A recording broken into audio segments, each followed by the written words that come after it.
Hi guys, today I want to tell you about the interesting features of Vietnamese. First, Vietnamese has no gender of nouns.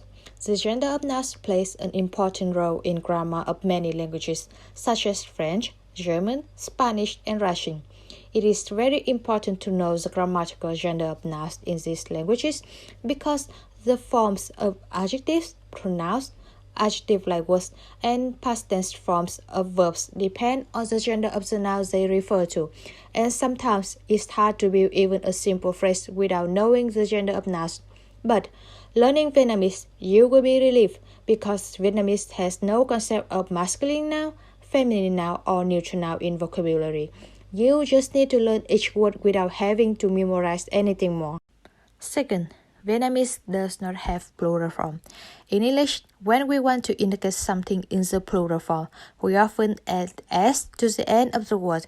So dog becomes dogs, table becomes tables. Many exceptions exist like person becomes pupil, mouse becomes mice, and some words like sheep or fish didn't change anything. But in Vietnamese, every word is like sheep. All words are the same. So how do we distinguish singular and plural words?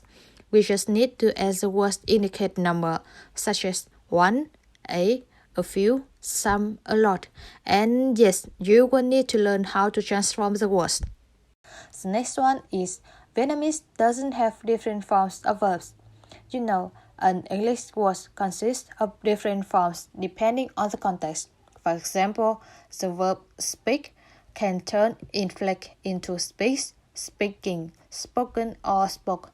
Or for Russian, we have читать, читаю, читаешь, читаем, читаете, читают, and thus even not including the verbs of the future tense and the past tense. Vietnamese is a completely unadulterated language.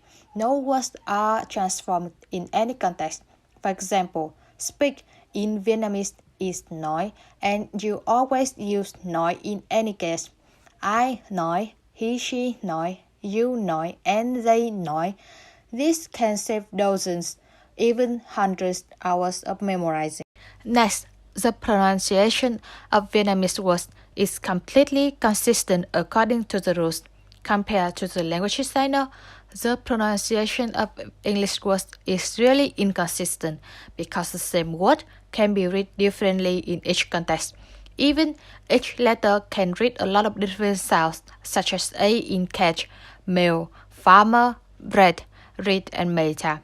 English language learners around the world have a lot of difficulties remembering how English words are written and read with rules. On the other hand, Vietnamese doesn't have that ridiculous feature.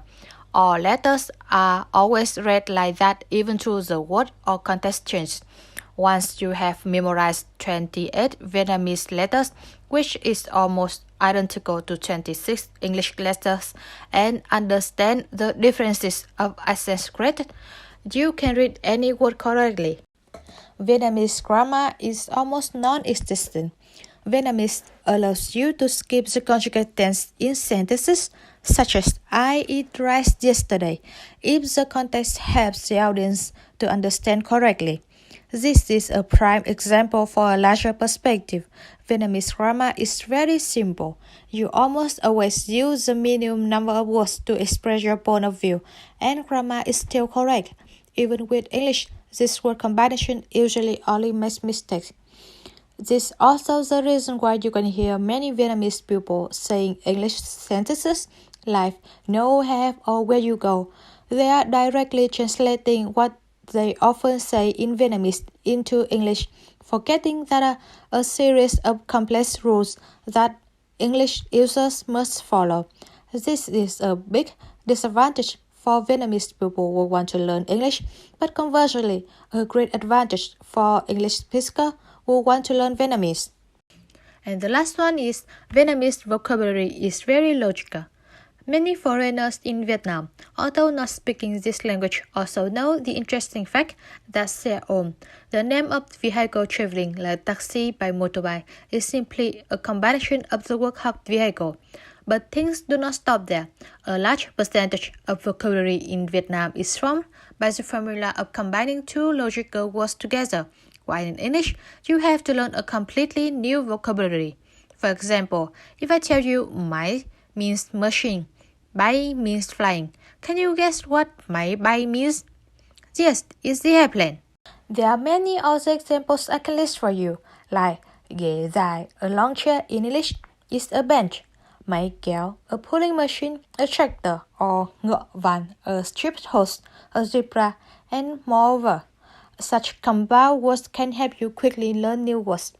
Once you have the basic vocabulary, you can easily know hundreds of other words. So, you find Vietnamese difficult or easy? I believe that once you learn Vietnamese, you will discover more and more interesting things. And thanks for watching.